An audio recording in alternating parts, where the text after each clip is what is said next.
Hey, everybody, welcome back to another episode of the Joshua Bridwell Show. This is the podcast where we talk about your personal, professional, and spiritual growth, and where we talk about your story to help you go from stuck to growth. I am your host, Joshua Bridwell, and today joining me, I have a friend who has been through the ringer, super excited to get time with him. We have the incredible Antonio Perkins. Antonio, thank you so much for jumping in with us today. For those that don't know who Antonio is, I'm going to give him just a moment to introduce himself and tell us a little bit about his personal, professional, and spiritual growth journey. Antonio, floor is yours. Hey, you know what? Thank you all for watching. Josh, it is a pleasure to meet you. Thank you for taking the time and having me as a guest. And, you're talking about professional attributes and where life takes us and the twists and the turns and the relationship that we have spiritually. I think that a lot of us always seek a connection, which is why social media is so popular. We always want a connection. And so I've always had a relationship in my faith in God. Started at a very young age. And recently, January 6th of 2023, my relationship and my faith was battle tested, if you will, due to an accident here in Dallas. But we'll get into that. But so I've been a resident of Dallas for 20 years. For 2 decades, I have been a ring announcer, starting with professional wrestling with an independent company called PCW. We had a local television show here. We transitioned to MMA, which is what you see behind me now, a company called XKO, Extreme Knockout. And so we've been doing that for probably about 10 years. A lot of our athletes will funnel through XKO, both amateur and professional. And we have over 25 fighters in the UFC, namely Ryan Benoit, Kevin the Trailblazer Holland. I'm pretty sure you know about him. And then I also announced for 2 different boxing promotions, Victory Boxing and HVE, Hector Vasquez. Hector Vasquez is a Hispanic boxing foundation. And so that's where I get a little of my bilingual going in that. And I have a full-time job. I work for a company called Danone. We manufacture the Silk brand plant-based milk, the almond, coconut milks, the International Delight coffee creamer. We make that. And the 4th thing that I'm into is, on the side, financial advising. So I have my license in health benefits, insurance, and retirement, things like that. So I try to stay busy. Sounds like it. And, right before we started the episode, we were talking about how you'd been sick for a lot of the year, and you're playing some catch up on that. So I really do appreciate your time, you being on the show today to share your wisdom with everybody, as well as to share struggles. One thing that you had mentioned when talking about your spiritual growth was what happened to you on January 6th of 2023. And that day, I can only imagine, was not only really pivotal for you in your life, but also it came with a lot of struggles. And I would really love for you to explain to everybody what happened the day of January 6th, 2023. So a buddy of mine, were on our motorcycles. I was on my Honda 1000 Repsol, and we were just leaving Dallas. It was about 8:30 at night, and we were just taking the highway home, just easy, about 80 miles an hour. And coming up on the highway, there was a car to my left, and something just didn't feel right. You'll always get cars that want to race you. I mean, it's just what it is. When you're on a sport bike, it's what happens in that culture. And so I was tired. I was ready to go home. And so I just didn't want to have anything sinister happen, if you will. So I just hit the throttle, took off, got out of that situation. And as I'm traveling down the highway, 2 cars I could see were coming on the highway to my right. And one of the cars came into my lane, and I'm downshifting and braking. And at this point, I'm doing 70. But something didn't seem right. So I've been riding for 20 years. So I've been in every situation that you can think of. And so I'm approaching the car, and I thought, okay, I've got enough distance to brake safely. Well, as I'm approaching the car, things begin to get a little hairy. So I decide I cannot go to the right. There's a car there. So I decide, okay, I'll probably just go to the left lane, the fast lane, and get around the car. Well, as I start to commit, that car comes up and is dead even with the car in front of me and slams on their brakes on the highway. And that boxes me in where I'm at. So then you're just thinking, split second decisions, be calm. So I decided to split the cars, split the lane, which I've done a million times. Something was off. I get just between the cars, and the headlights of the car to my left just catch my peripheral vision. And I hesitate for a second just to readjust, and then I feel the car to my right hit my body. I feel the impact. I close my eyes, and it's just lights out. It's black. And so I wake up to somebody shaking me on the side of the road. And so immediately I just kind of take a deep breath and I move my arms, and my buddy comes up and he goes, "Hey man, I gotta get your phone so we can call to let somebody know you're hurt." There was two ladies that stopped, and they're crying, but I don't know what they can see. But I'll say this: before I get on any of my motorcycles, I always pray. Before I turn the key, start the bike, I always pray, God, protect me, protect those around me, and help me to enjoy the ride. And which I did before I crashed. So I'm laying on the side of the road. I'm moving my arms. They're telling me not to get up. Okay. And the first thing I say is, "Where's my bike?" Probably not the best thing to say, but where's my bike? And I can feel my leg, but I couldn't feel below my knee. And so I was asking the people around me, am I going to lose my foot? And I'm calm. I think it's because I'm in shock. Nobody's answering me. They're crying. I don't know what they can see. I know I'm not paralyzed, but I knew something was pretty bad, pretty wrong. At the time, I didn't realize that all my ribs were broke. I had 3 fractures in my pelvis. My right lung was collapsing, and my right foot was pretty devastated. And ultimately, my right foot had to be removed, be amputated. But you talk about faith. And in that moment, people think, oh, you're in a motorcycle accident. God doesn't care about you. But you're wrong, because I'm alive. And in that moment, he spared me. I could have very, very easily been in the middle of the highway and been ran over by another car. That could have happened. I could have died on impact. I had my full helmet on, my gloves, all my apparatus. But this is where it gets interesting. As I'm laying there and all the commotion, they're calling 911, I hear a guy walk up and he says, "Hey, I need to put a tourniquet on your leg." Okay, all right. So I feel the tourniquet on my leg and it hurt. It woke me up, definitely. And then he just disappears. He says something to one of the ladies next to me. And then he doesn't give his name. He just walks away. And so if you believe in angels, angels do walk among us. So the ambulance gets there. They put me on the backboard, and that's when things got real. They strapped me in. Everything's compressed. And at that point, I couldn't breathe because my lung was collapsing, and I'm trying to gasp. I can't breathe. I'm not. So they get me in the ambulance. The last thing I remember was seeing the inside the back of the ambulance and drowning, basically, if you will. I wake up in the hospital 6 days later because I was in a coma. In that 6 days, they rushed me to the ER, and it was 6 hours of emergency surgery. Later, I spoke to my orthopedic surgeon. There was another guy not related to my accident that was rushed in, screaming at the top of his lungs, drunk driver accident. The guy jumped out of a moving car on the highway, and he was screaming in the hallway. And I asked my doctor, what happened to him? And he said, the operating surgeon said, "You need to get in here. This guy's dying." And I'm like, "Did he make it? Is he okay?" And they said they were talking about me, that I was about to be in cardiac arrest. So 6 hours of surgery, they saved my life, 6 days in a coma, induced, 3 weeks in ICU. They would get my body stable, then I would crash.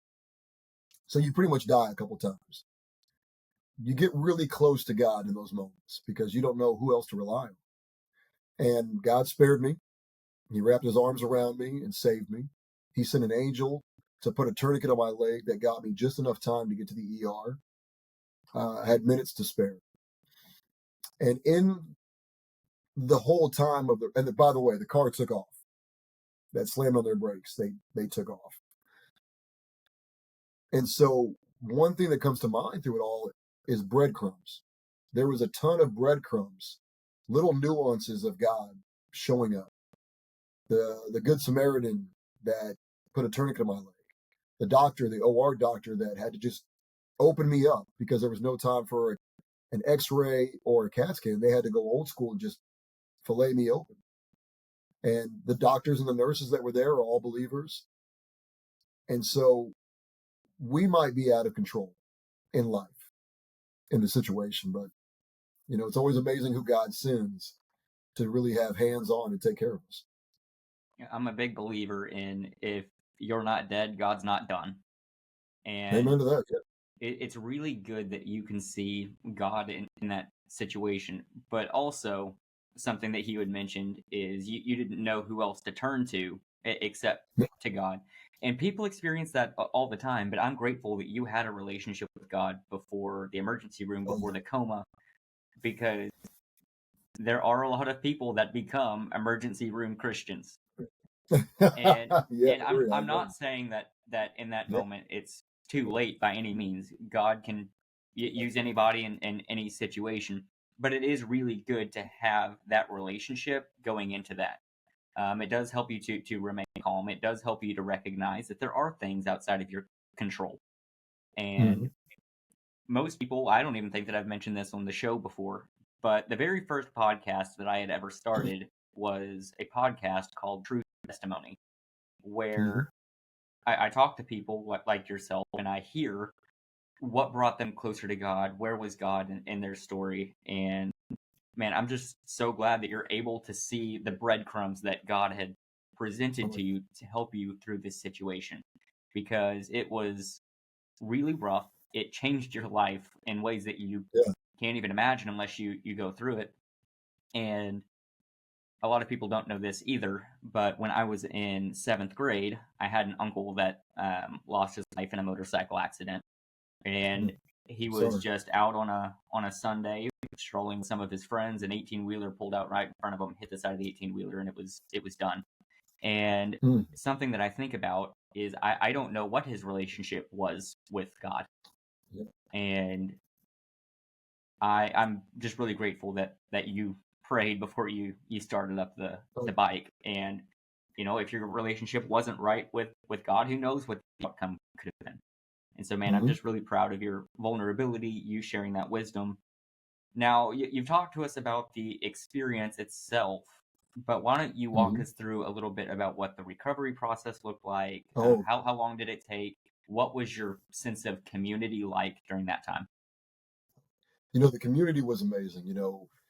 I've been announcing, like I said, for 2 decades in MMA and boxing, and that whole community really came together. There was a GoFundMe, which, I didn't know what was going on outside of the tubes, the hospital room, but there were teams, there were coaches, there were fighters, there were fans that were contributing and praying. I've been involved in the tattoo world for 4 or 5 years to being an MC, and a very good friend of mine.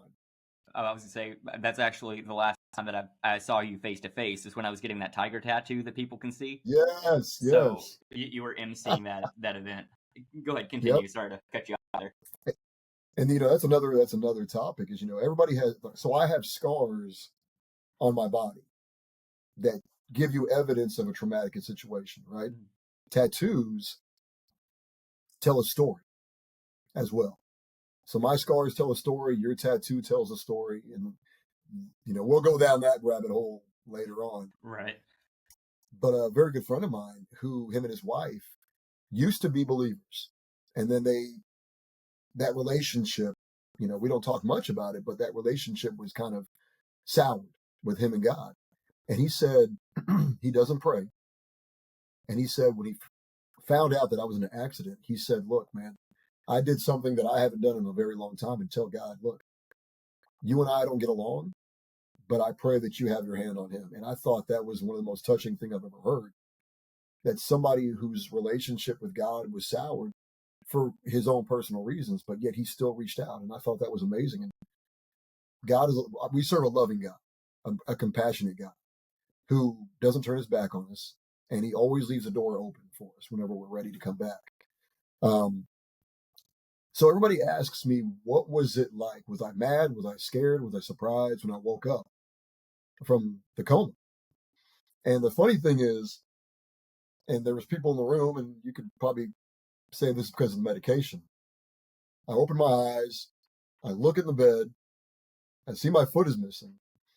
And I said, well, I guess I'm not going to go back to work for a while. That answers that question.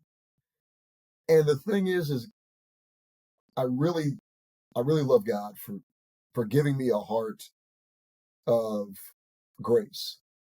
And I believe it's in Psalms 24, verse 3, I think. As I walk through the valley of the shadow of death, I will fear no evil, for, his rod and his staff protect me.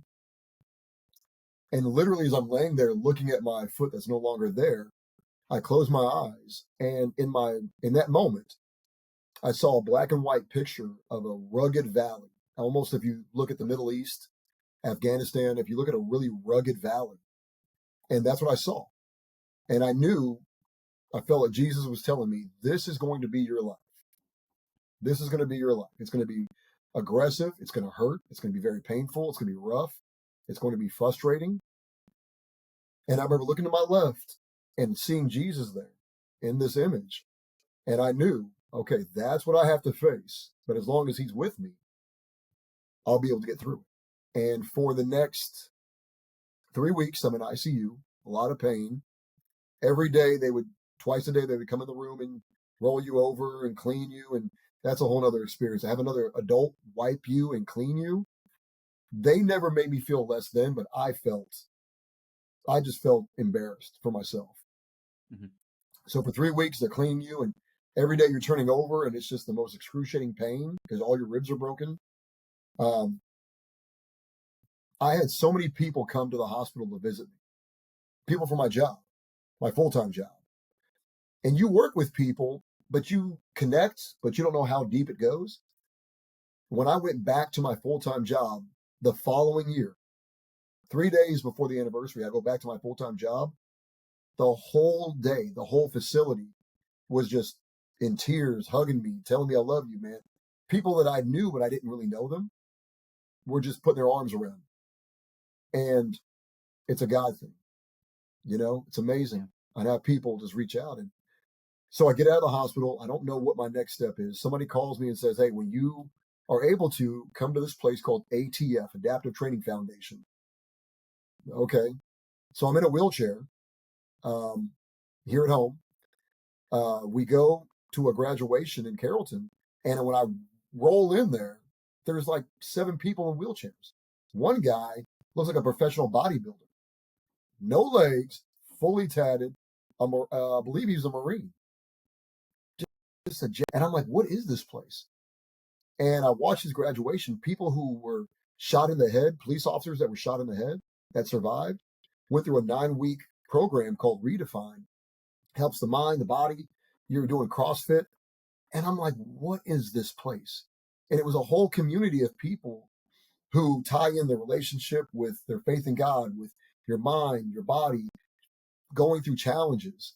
So I enrolled into it. I was accepted. 9-week program. I rolled in a wheelchair. And they said, what do you want to do? I said, I want to be able to run. I believe it was 8 months after my accident, I was sprinting in that facility 8 months later. And so the community of Adaptive Training Foundation in Carrollton, it's for veterans, responders, people with traumatic brain injury, civilians. They make you work. You earn it. Nothing is given to you. You earn every drop of sweat, every drop of blood. And they push you. And there was a lot of times where things sucked and it hurt a lot. But I was just thanking God that I'm here. We graduated on week 9, and my coach, Neff, who's a Marine, above the knee amputee, he said, I'm going to choose your graduation, PR.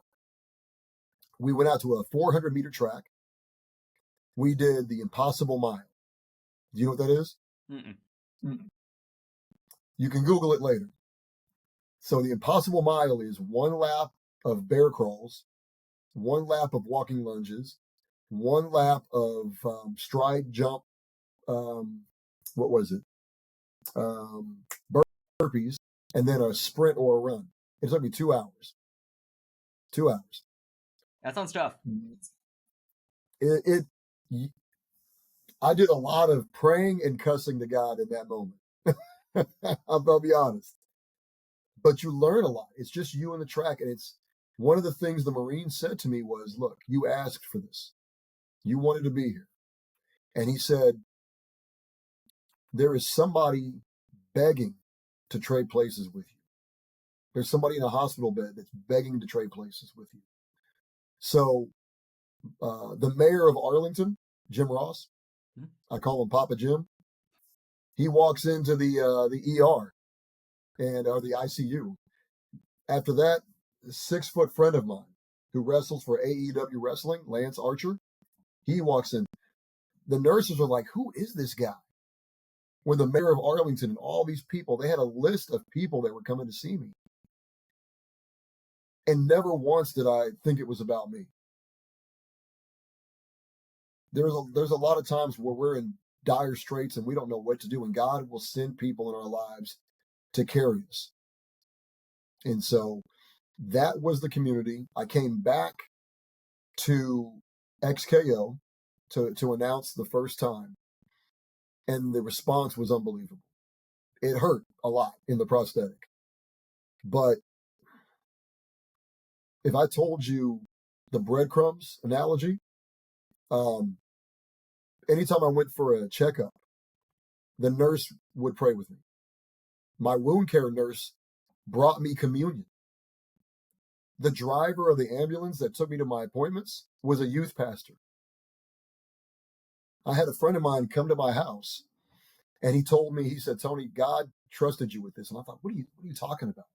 God trusted me with this. I turned on the show The Chosen. Have you watched it? Yep. I just started it about 2 weeks ago. As soon as my friend left, there's a scene where Jesus is talking to a character, a disciple, named Little James, who has a limp and a disability. And just as soon as my friend leaves, the actor says to the other one, God trusted you with this. And I tell you, that changed the whole thing for me with him and I. So one thing that you had mentioned is there's somebody that was, dying to trade places with you in that situation. Mm-hmm. I heard this analogy or this story a couple of weeks ago, and it stood out to me ever since. And they say that a healthy person has a million wishes. A sick person has one. Okay. And that really resonated with me. And you also talked about, it changing your relationship between you and with God. And I know that you were announcing and doing a lot of the things that you're currently doing before the accident ever took place. But after the accident, did it shift your sense of purpose in doing these things? How did it shift your mindset as far as growth is concerned?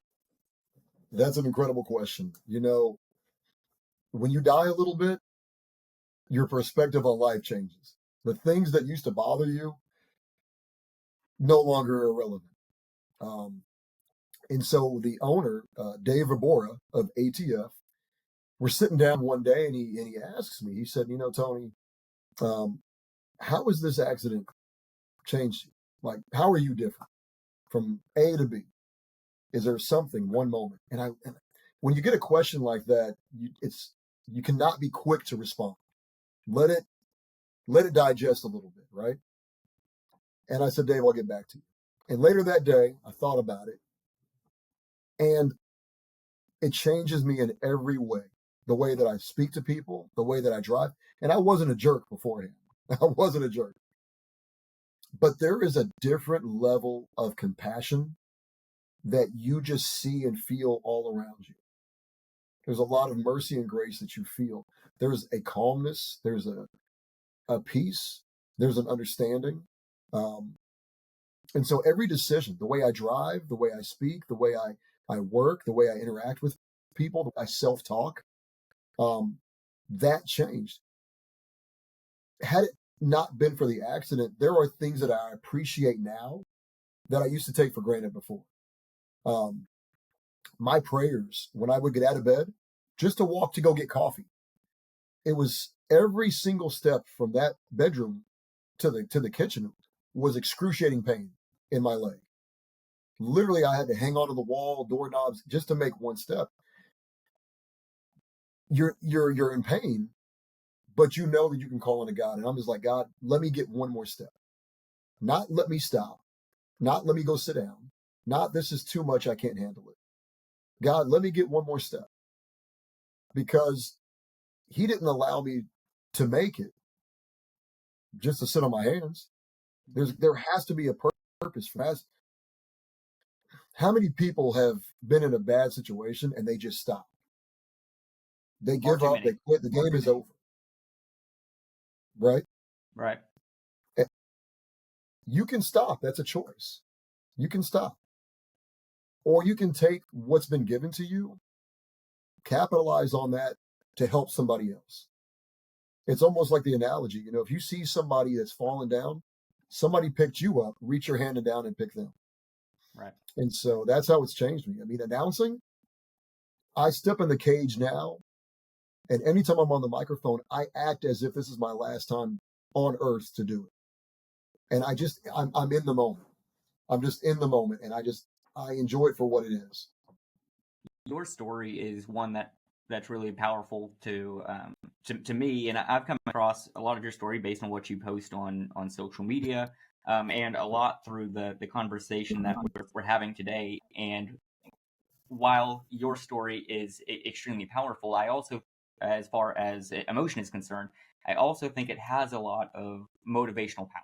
Right? You're somebody that's, for lack of better terms, been in the ring, and you were able to overcome and to find a sense of purpose when all odds were against you. Like you said, you could have just, God, I'm done. Please provide me some rest. Sit on my hands.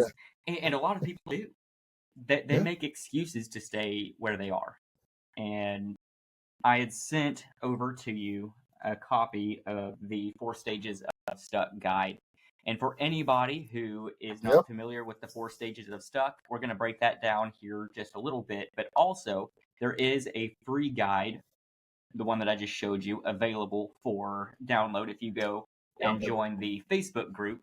It talks you through each and every stage of stuck, how it is rooted in Scripture.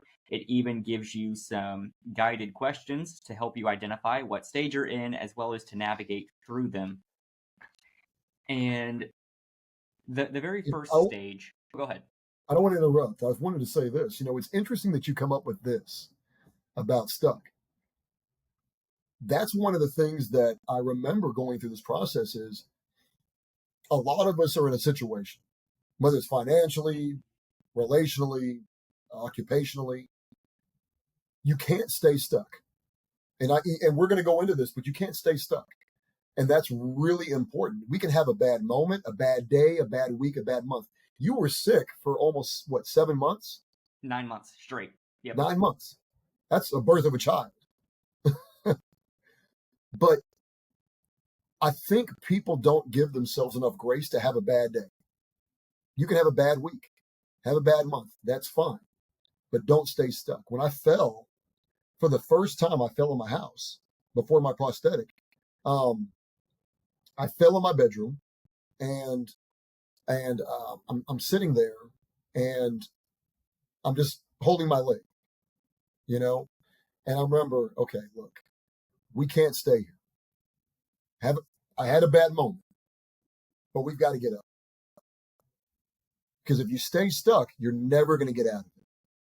So you have to get unstuck. Yeah, and it's unhealthy to stay stuck. It's more comfortable for us to stay on the floor. Mm-hmm. But God just, it's uncomfortable, but help me make one more step. Yeah. And when we look at the four stages, the first stage is stagnation. Stagnation is you don't have any desire to grow. You feel really comfortable where you are in life. Nothing needs to change. And I think that people that identify with being in the stagnation phase are truly in denial. There's always Mm-hmm. some area of life where we can improve. We all want to make more money, or we all want to have a better relationship, a better marriage. We always want a healthier sense of community, a deeper sense of purpose, better body, whatever it looks like, right? There's Mm-hmm. always something that we want to improve in our lives. But in this first stage, there's no real desire to grow. You've gotten really comfortable in your situation. You may be dissatisfied with your life, but you've stopped putting in any effort to change it. And for people that fall into the stagnation phase, Tony, what would you advise them? For people that have a relationship with God, talk to him. He's a big boy. He can take the tough conversations. For people that are not or do not have that relationship, ask yourself this question. Is this what you were destined for? Were you destined to be put on the shelf? Or were you destined for more, to move? If you're in a phase of stagnation, it's between you and your mind. It's all about the thought process. If you can win that first battle of find out your why. Find out your why. Why do I want to get up? Why do I want to get out of this situation? Why do I want to get clean? Why do I want to be a better person? Why? Once you find out the why, God will take care of the how. The how, the God will take care. Leave that big, how am I going to do all this? Leave it to him. But you need to figure out, why do you want to work on this? Why do you want to be better? Let him carry the burden of the how. That's good. One of the most searched questions online for 2025 has been, how can I discover my sense of purpose? Oh, wow. So we know that people are desiring that deeper sense of purpose. So I don't feel that the majority of people fall into stagnation and the majority of their lives. Now, Right. it is possible for somebody to be in stagnation in one part of their life and be in another phase in another part of their life. Something else that I think is really scary is the amount of people that fall into the second stage, which is fear, which is they don't want to look at themselves in the mirror and admit where they really are. These people are in denial. And the problem with that is, if you're wanting to grow, if you don't have an accurate baseline, you don't know how far you've gone, you don't have a good starting place for your GPS in life. And it's good. This could be the fear of failure, but like I said, it's the looking yourself in the mirror and being afraid to admit where you really are. This is something that can be really paralyzing. It can be driven by fear. And I really think a lot of this has to do with they are told at different points in their life how they are supposed to be, so they pretend to be somebody that they're not, and it just turns into this whole situation. And this is rooted in 2 Timothy chapter 1, verse 7. But I'd love to hear your opinion on fear. Fear can be crippling. I mean, fear can paralyze you. I remember reading, when you're on a plane and you can't see the pilots, you get a little turbulence. Which is going to take over? Because faith and fear are exactly the same. And what I mean is, you're looking at something that you cannot physically see. We cannot physically see the pilots behind that door. So faith and fear are looking at a situation that you don't see, So am I going to be afraid or am I going to trust? And that's where the two come. Am I going to be afraid or am I going to trust? And sometimes trusting can bring about fear. When I started this recovery and I started the 9-week program, I didn't know what my body was capable. And the coaches and the trainers would bring me out and we would do new things. And the first thing they say is trust the prosthetic. Trust the prosthetic. Easier said than done when it's not your body. You know what I mean? Mm-hmm. And so I would say the fear is not moving. How much worse can it get? If you're standing still, how much worse can it really get? By not attempting. And so with fear, I would definitely say to seek your heart and pray and ask for faith. Ask for comfort. Ask for driven. Ask for drive and direction. Fear, the thing is, man, is fear is just very crippling. Every time I got on my motorcycle, there's always a fear. There's always a hesitation. I got on my Harley Davidson 6 months after the accident because I was looking to see if I get on this Harley on the highway and I have PTSD, if I have fear, if I can't do it, then I'm going to hang it up and never ride again. So I'm on the highway and I'm moving and I'm downshifting, waiting for the fear to hit me, anticipating the fear. And it never came. It never came. And I thought, well, that was interesting. I guess we can keep doing this. So I say, anticipate the fear. And if you attempt it and you're just not physically able to do it, okay, you just proved yourself. Okay, can't do it that way. Let me figure out another way.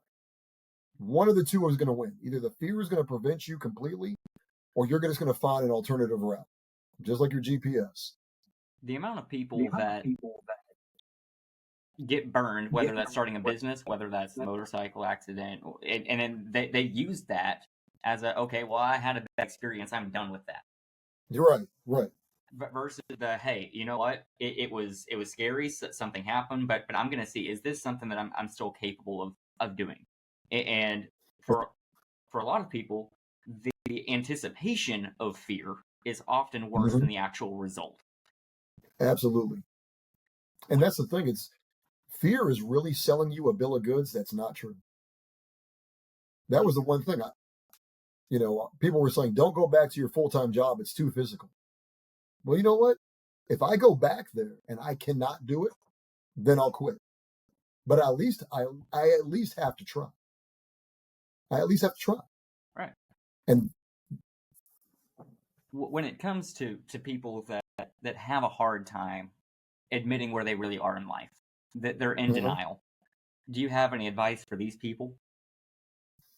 Yeah, that's a loaded question because everybody's different. You don't know somebody's past. You just don't know somebody's past. And that denial could have been something deeply, deeply rooted and scarred. And in order to get to that truth, sometimes you got to pull back a lot of layers, and that can bring back some traumas. And that trauma can prevent your progress, but sometimes you have to ask yourself, who do you want to be? Do you want to be the best version of yourself? Yeah, of course I do. But every morning I get up at 3:00 in the morning, Monday through Friday. I get up at 3 in the morning and I go to the gym at 4. Those covers feel like they weigh 1,000 pounds. I don't want to get out of this bed. It's comfortable. It's warm. That's the first battle of the day. Those covers don't weigh anything at all. So I can lay there and be comfortable, or I can do the hard thing and be uncomfortable and know in about 2 hours I'm going to feel amazing. And so you got to do the hard thing, and it's got to start up here. I would say do the hard thing. Take a chance. What's the worst that, within reason, depending on what you're doing, what's the worst that can happen? But denial, 100% success rate if you do nothing. You are 100% going to fail if you don't do anything at all. If all you do is throw the cup, let's talk about getting out of bed at 3 in the morning. I hate it sometimes. But if I get out of that bed and I walk to the kitchen, okay, I may not make it to the gym, but at least I got out of that bed. Now I'm going to do something else. But I always make it to the gym. So 100% of the time, you will fail if you do nothing. What I like to say is what gets swept under the rug comes out at some point, and it's usually at the most inconvenient point in your life. Right. You can't fix what you don't face. And right. I'm not even saying that you have to go and tell your spouse. I'm not saying that you have to go and to tell your best friend. Sometimes it's just a conversation that you need to have with yourself. And those are the best ones. Sometimes you just need to say, hey, what I faced is really hard. And if this is somewhere that I want to improve in my life, then I have to face the hard facts. I want to move beyond this. I need to set myself free from these chains. I need to have an honest conversation with God. I need to invite God into this situation. Yep. And that can be really scary, especially for people that don't have a good relationship with God or a relationship with God at all, like your friend who prayed for you. Mm-hmm. That was, I'm sure, a really uncomfortable experience. But it was out of love and passion for you that they were able to lean into that fear. And they admitted, hey, this is a relationship that's not really the best, but I own that. I admit that. And this next step, this next stage, is where I believe the majority of people fall into across the majority of their lives. And this is the excuses phase, where they know where they really are in life, but they don't have enough time. They lack the confidence. They don't have the community. They don't have the resources to get ahead and win. They make excuses to stay where they really are in life. And this is dangerous because at this point, it's you versus you. Absolutely. The funny thing is I'm laying in the hospital, right? And acceptance of your situation and where you are, being real, like you said, being real with yourself. Acceptance is huge. You have to accept the situation for what it is. If your bank account is in the negative, that doesn't mean, oh, you know what, I'll just still go max out my other credit card. Well, you can do it. Or you can accept where I'm at. Face it. It hurts, it sucks, I don't like this. So when I was in the hospital, we would have the therapist come in. And for the first time since the accident, I was able to sit up in the bed. And I'll tell you, I was only in the hospital for 3 weeks in ICU. I went from 200 pounds to 150, completely weak. I could barely sit up. I was so weak. They asked to touch their hands, and I could barely get my hand up. And I'm like, this is horrible. And all I could think is, okay, at some point, I want to get out of this bed. But what do those phases look like? And we talk about acceptance. We talk about denial. Okay. At some point, I want to be able to run and walk. I can't do that right now. So what am I going to accept? I'm going to accept that I'm going to have to live in a wheelchair for an allotted time. That's going to be my life. Except I'm not going to like it, but if I need to get from here to here, if I want to use the restroom, let's get real. I'm going to have to accept the fact that I'm going to have to live in a wheelchair for a time. Then I'm going to have to accept the fact I'm going to have to use a walker. Okay. Then I have to accept the fact that I have to use crutches. Then I can use the prosthetic. But I cannot go from that bedside where I can barely sit up and go right into a prosthetic. There's a whole lot of in between that I need to do and train and build up my strength. There's a whole process. A lot of us want the education. We want the job. We want the marriage. We want the sports car, whatever. We want the occupation. We want the body. People go in the gym. I want to be fit overnight. It doesn't happen that way. Accept where you are, but it doesn't mean you're failing. It just means you have a starting point. Accept what season you're going to be in at the allotted time. I think people are afraid of the W word, work. Mm-hmm. Oh, yeah. And it's much easier to stay comfortable And, like you Yep. said, 1,000-pound sheets. Oh, well, I didn't sleep well the night before. Yes, sleep is very important. Don't hear me say anything otherwise. But Yeah, I love sleep. discipline will take you farther than motivation will. And You're absolutely right. that's why I believe that New Year's resolutions don't work. I've talked about it Yeah. in my last episode. Mm-mm. When motivation will take you so far, and then discipline kicks in, and when discipline has to kick in, is when most Yep. people fall to the wayside. That's where excuses start happening. And be consistent. Yeah, consistency wins. All It the time. doesn't matter if you're running a marathon. You should pace yourself, but ultimately, one step after another is how you get across that finish line. Yep. Because I guarantee you, 4 miles into the marathon, your motivation to keep running's gone. Let me ask you this. How long did your tattoo take? My tattoo took about 2 hours. Okay.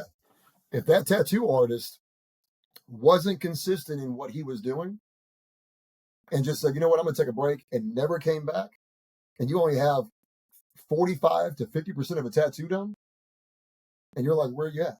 Oh, man, I'll get back to it later. No, I need you to be consistent for the full 2 hours so I can have a great, awesome piece. But imagine how terrible that tattoo would look if he took multiple breaks and didn't have a steady flow. It would look choppy and terrible. But you're absolutely right. If you're consistent and you're disciplined, you're absolutely right. A New Year's resolution? No. Just pick a day and be consistent. Mm-hmm. My friend and I had a challenge, I guess, last year, where he had a reading goal. He said he wanted to read 24 books last year, and that was his goal. And Okay.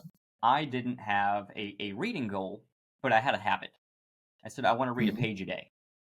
And you'd be surprised at, number one, how bite-sized easier it is to just show up and read a page. Because half the Yep. time, the hardest thing in anything is just showing up. Man, come on now. Come on now. And Yep. so, but you'd also be surprised how often reading one page turns into reading 5, that turns into reading 20. I ended up reading 36 books last year. And I didn't have a reading goal in any capacity. I just had a habit of making myself show up. So if you're somebody that is struggling with excuses, my first recommendation to you is just find a way to show up.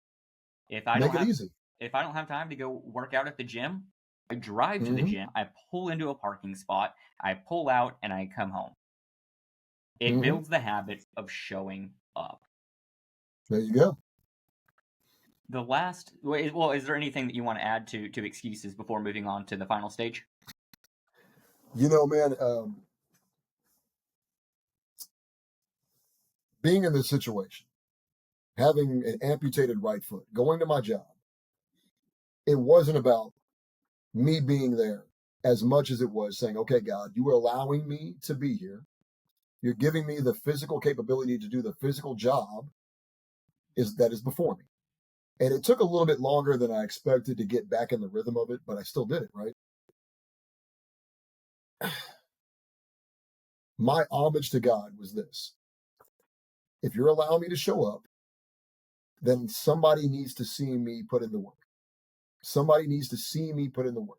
So that way hey, that guy over there with one foot is doing what I should be doing, but I'm just too lazy to do it. Okay. And you don't need to tear anybody down. You don't need to showboat in their face. But what I would say is this is take you out of the equation and make it about him. All right, God, if I'm a vessel, let me show people that there's no excuse. And I say that at my job now. If I'm throwing 50-pound bags, I don't have a foot. What's your excuse? And you don't have to be degrading about it or disrespectful, but don't make it about you as much as make it about, okay, take the opportunity and show people, okay, God, this is your calling card. That's what I would say. That's good. All glory. And God calls us to take care of our bodies. He tells us to budget. He calls for us to be generous. There are callings of who we are supposed to be, in order to bring honor and glory to him. And so I'm really glad that you were able to tie that in. And it kind of goes back to what you were saying about the what'd you call it, the miracle mile? Is that what it was? Oh, the impossible mile. Impossible mile. Ooh, somebody is dying to be where you are. Yeah, absolutely. So don't make take the it for best. granted. Don't take it. Make the best of where you are. And Cut don't the waste it. excuses. Make yourself show up. And don't waste it. Don't waste the opportunity you have to be alive and be able. Don't waste it. The last stage is the easiest one, I think, to break out of. Okay. And it's the discovery stage. People are interested in growing. They know that they want to. It might be somebody who's been going to the gym for a long time, but they just have stopped seeing results. They don't know what workout to do. They want to grow. They just genuinely don't know how. So in this stage, it's somebody interested in, getting a mentor, maybe reading a book, investing in a training program. It might even be that there are so many possibilities. There are so many trainings. There are so many different mentors that they could lean to that it gets really overwhelming on which step to take. And so they need a guide to come into their life in order to help point them in the right direction towards their ultimate goal. And for people that are in the discovery phase, I love speaking with these people because they're passionate. They're like, man, I want to, I just can't break through. What would be your encouragement to these people? Well, okay, so I didn't know how to live as an amputee. You know what I mean? I've been walking with 2 feet my whole life. 2 years ago, that whole image changed. And once I had a prosthetic, I had to relearn how to walk again. The old mechanics didn't work, but I didn't know how to do that myself. And there are things 2 years later, there are things that I'm still learning today. Like, wow, that's how you do that. That's amazing. Go to people who have been through the trenches. If you're somebody who's been through an abusive marriage, or if you're unemployed, talk to somebody who's been unemployed. Talk to somebody who's been through an abusive marriage. If you're an amputee, talk to somebody who knows who a prosthetic doctor is. I had to learn how to re-walk downstairs, up and down. I had to learn how to do so many tasks. My question was, how do I drive? So I'm looking at adaptive controls on Google, and one of my coaches said, you don't need that. You'll figure it out. You'll figure it out. And somebody had come up to me and said, don't buy adaptive controls. Learn to drive. That way you can drive any vehicle at any time in any situation. That's it. But you have to find people who have been through the trenches of your specific scenario, because you can find that. You can. I found veterans, I found amputees, I found doctors. They will help you find a way, but you have to be willing to do it in here. Nobody's just giving out freebies.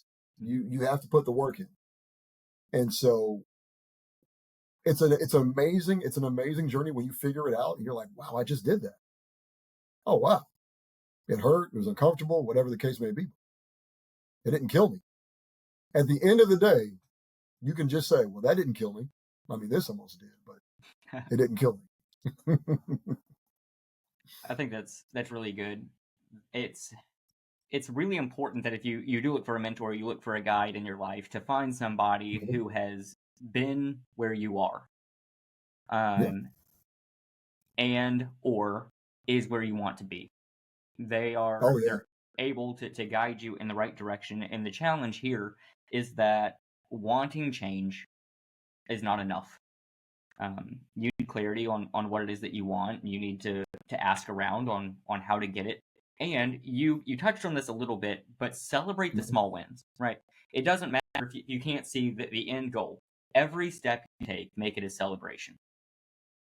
I think that's going to add motivation. That's going to carry you really far, because people forget about that. And I'm not at my my goal weight yet. I'm not lifting what it is that I want to lift. We're trying to have a kid, but we haven't had a kid yet. Hey, if you put down an ice cream sandwich, which can be really tempting sometimes, Mm-hmm. celebrate that. Yep. It's crazy you said that. It's crazy you said that because just this morning, I went to the office and I just did like a little quick video in the office. And I literally said that this morning, celebrate the small wins because the small wins become big victories. Mm-hmm. This morning, I'm leaving the gym at 5 o'clock. I've been there from 4 to 5. There's a woman who's inbound in a wheelchair, right? I've only seen her in a wheelchair. We fist bump and talk. I'm glad you're here. And this is at Lifetime Gym where there's nobody in there with wheelchairs and there's no amputees. Everybody's just normal. I look over and I see an empty wheelchair and I'm like, oh my gosh, she might have fallen. This woman was on the Stairmaster. I was like, what? I said, so I went out of my way and she has mobility. It's just not 100%, right? So I walked up to her and I said, I fist bumped her and I said, this is what I needed to see this morning is that win right there. And she just lit up. She's like, yeah, she got fired up. It's a small win. And I walk over, I'm leaving the gym and I see my buddy, really overweight guy, right? Really overweight guy, but he's been consistent in the gym. He went to a Super Bowl party last night and he said, Tony, you'll be happy to hear this. They were bringing out pizza and beer. And I looked at that and I said, I'm out of here. This guy left what was tempting him, went home early, went to bed, left the party, was in the gym early the next morning. And I'm looking at him and I'm like, how do you feel? He goes, best decision I ever made. I feel great. 2 wins, one person getting up early, showing up to the gym, another person getting out of a wheelchair and getting on a Stairmaster. The little wins that you see, celebrate them. Celebrate them. They It was say awesome. they say that the most fun that anybody can have with money is giving it away.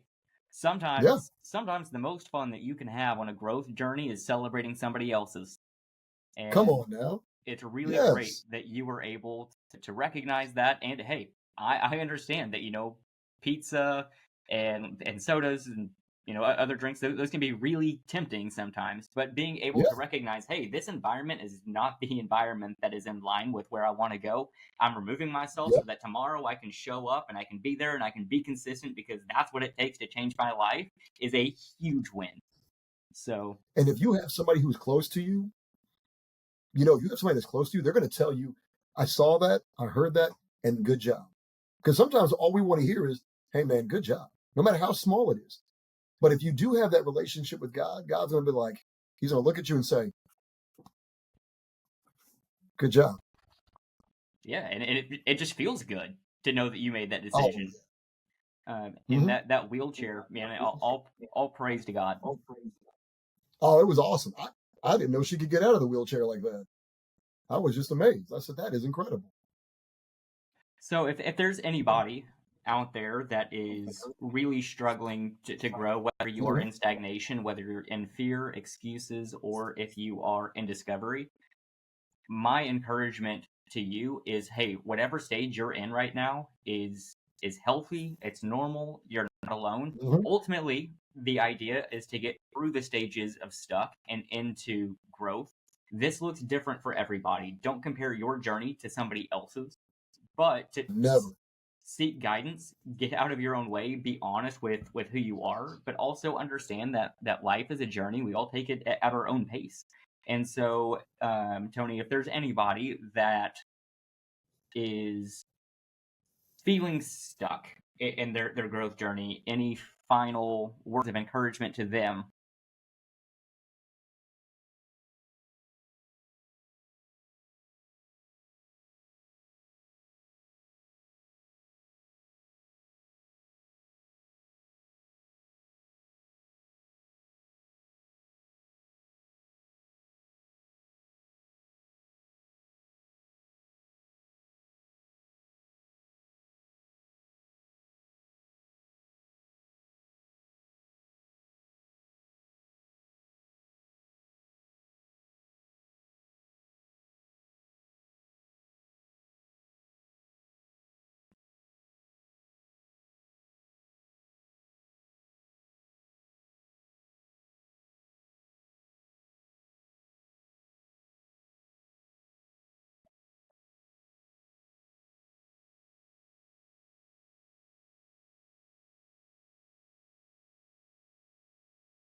It's really good. And don't wait for the perfect conditions to change. There's no such thing as a perfect condition. Well, and the things that you can do are crazy. I mean, there's a picture of you on Instagram doing a leg press.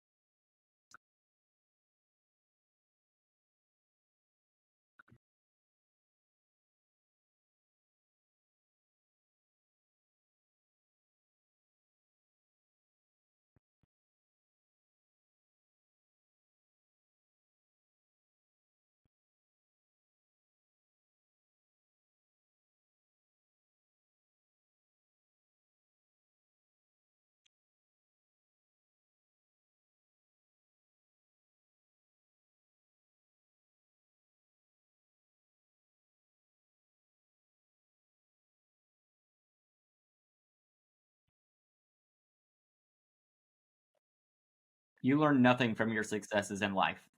Period. If you want to win, if you want to grow, you have to fail. You cannot separate the two.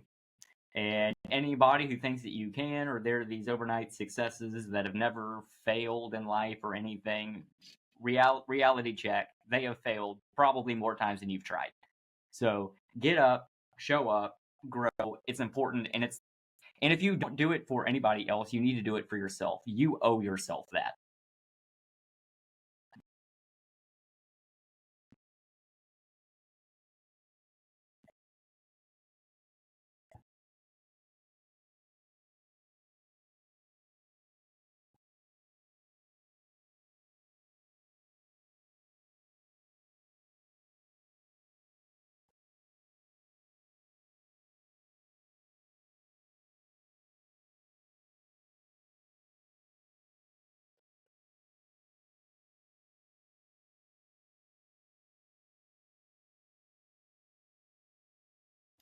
Just a weird one-off question. Maybe not weird is the right word, but your friend that prayed for you, that wasn't in perfect alignment with God.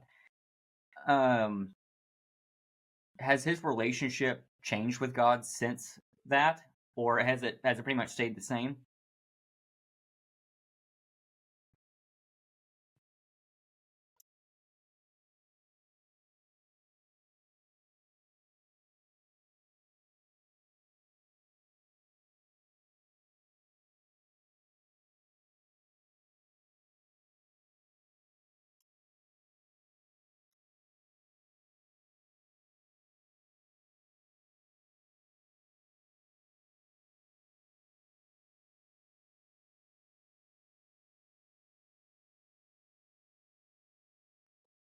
Mm-hmm.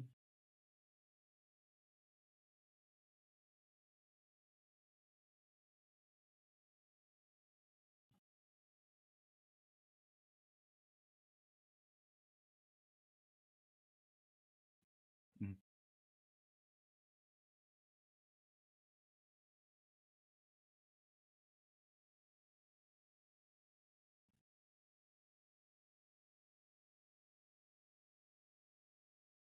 I believe that every pain has a purpose. Usually, I'll wear a ring on my finger that says, "Your pain has a purpose," and it reminds me that hey, every hardship that I go through each day is building me. But not only that, the ring has a cross on it that reminds me that we are called to suffer in Christ. And I don't ever wear it for the show because I've got a glass desk and anything metal just really bounces off the mic. Is super sensitive and picks that up. But something that I think is really important in anybody's growth journey, regardless of what stage you're in, or even if you're in growth, you're through the stages of stuck and you're in growth, is the importance of reading. I believe that leaders are readers. Like I said, I have the habit of reading one page a day, and that is taking me much farther than I would be without that. And one question that I love to ask all of my guests is, what are 3 books that have really been transformational or impactful in your life?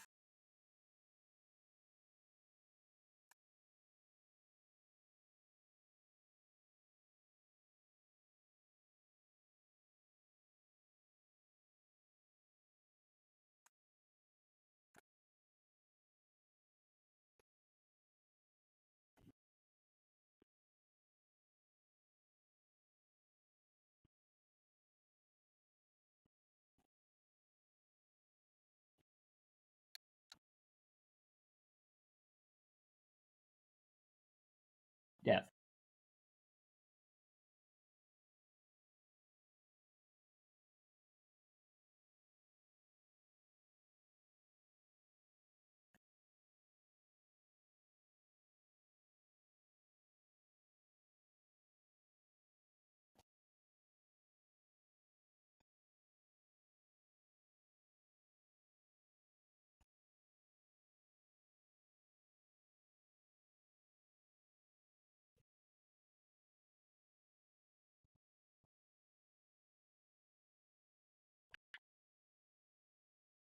Not yet.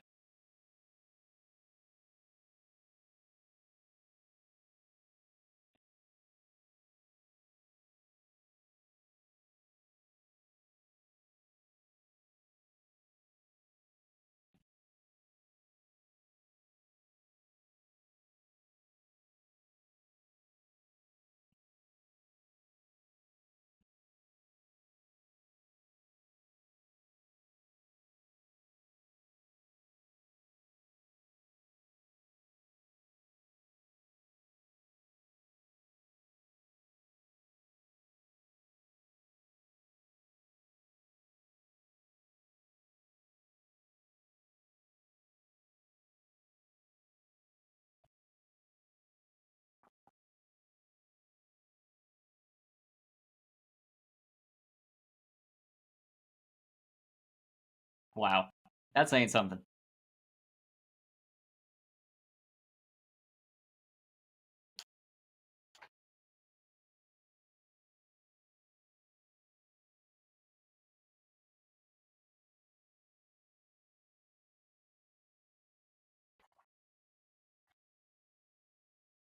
I love that.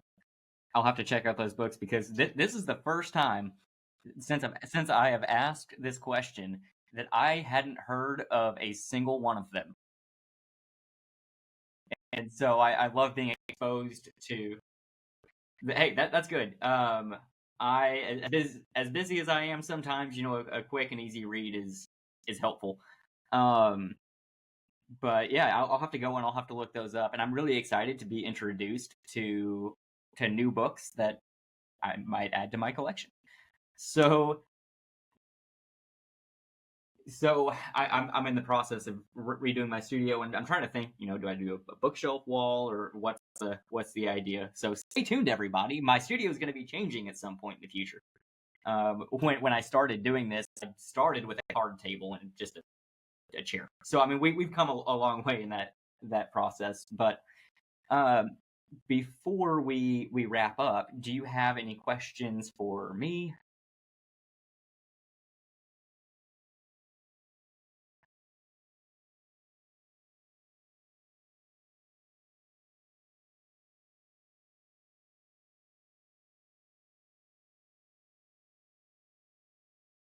Sorry, can you repeat that? It cut out on me.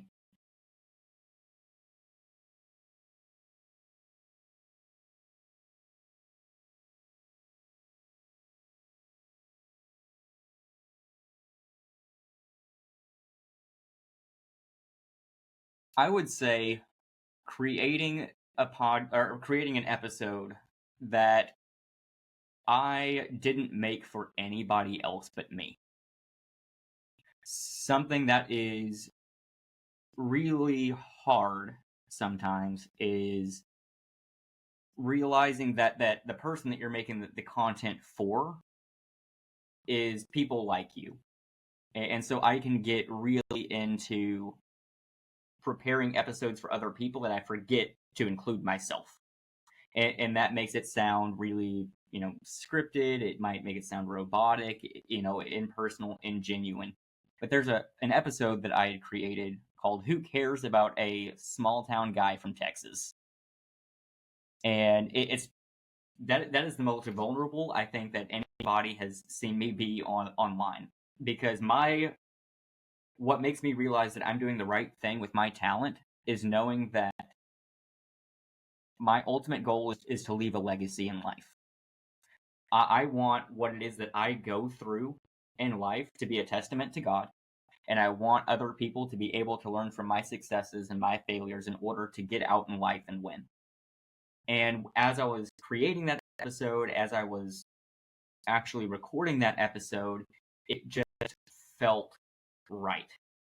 And it was at that moment that I knew what it is that I'm doing right now is leaving a piece of myself behind, because as you know, you never know when the last day is going to be.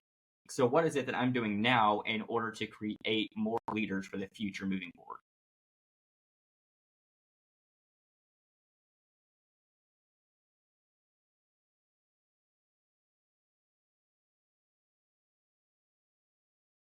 Mm-hmm. And what seeds can you plant in the lives of other people? You know, it's our job to plant seeds. It's God's job to water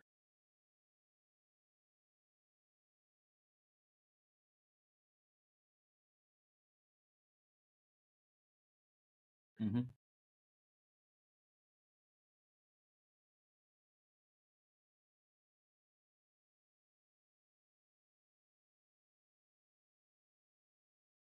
Right.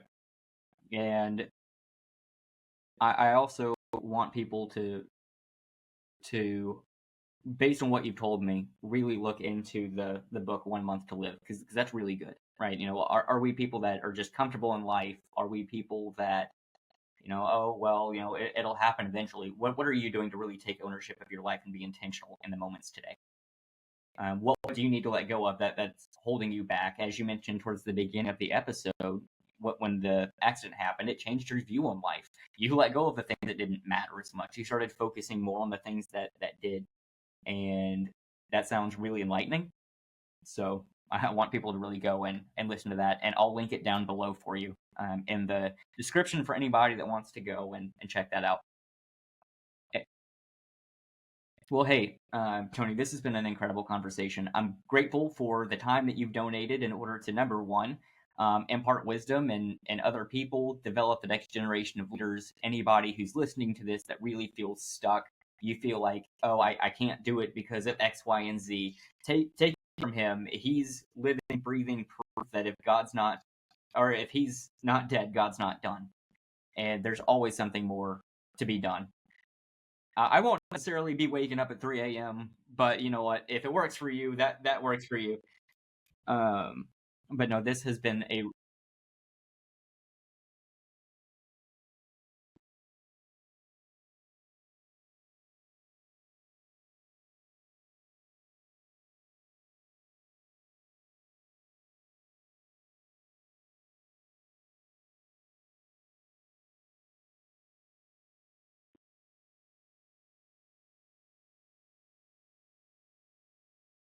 good. I love that sense of community and that accountability. But hey, your story is really inspiring, and I know that people are going to get a lot of value from this conversation today. So, from the bottom of my heart, thank you so much for coming in and for all the great conversation.